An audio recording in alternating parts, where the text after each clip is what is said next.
Hey guys, Samo here again, continuing my exploration of the best jazz albums of all time. And today I'm gonna again dig into the guitar world, the guitar bag, and I think one of the most underrated albums in my ears and eyes. We're talking about Extrapolation by John McLaughlin.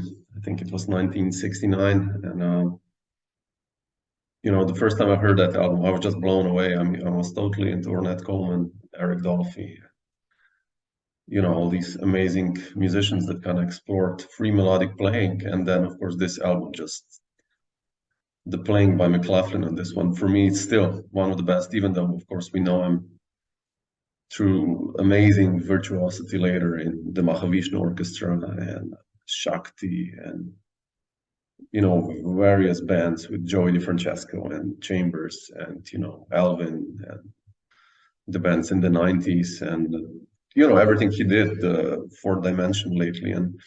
But still, this is for me the McLaughlin record, just because of the melodicism of his lines. And the band is quite, besides John Surman, who's probably one of the best and again underrated English jazz saxophone, bass, clarinet players. He did so much stuff with UK musicians. I mean, played later with Anwar Braham and Dave Holland. There's a beautiful record out there with John Abercrombie. He did his association with ECM Records, all those amazing records in the 80s and 90s, playing with Paul Bley, Bar Phillips, and all these amazing guys. It's just he's up there. And then you have Tony Oxley on drums. Tony, of course, one of the greats on his instrument, one of the most unique voices as far as free jazz drumming, or let's say jazz drumming, is concerned from the UK. Played a lot with Barry Guy, the bass player, and lately with Cecil Taylor, the piano player. So already these two guys make an amazing band. And then you have Brian Odgers, who's really not such a known figure from the UK, but what he contributes again to the album, it's a lot, and especially with Tony's playing. And one other aspect are the tunes by McLaughlin.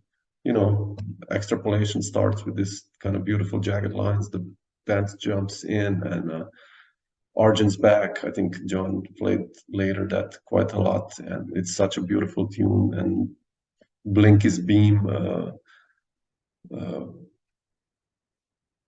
beautiful music, and really, some other tunes. And but like I say again, just this melodicism, kind of ornette-ish vibe of McLaughlin's playing.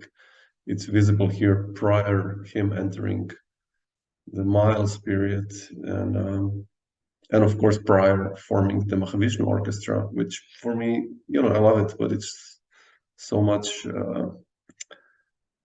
how should I put it, spiced with this fusionish note, which, can be cool or not. I'm more on the, I don't know, this ornette vibe going on. Anyway, one of the best. Extrapolation. Let me know what you think, okay? Down here. Ciao, guys. See you.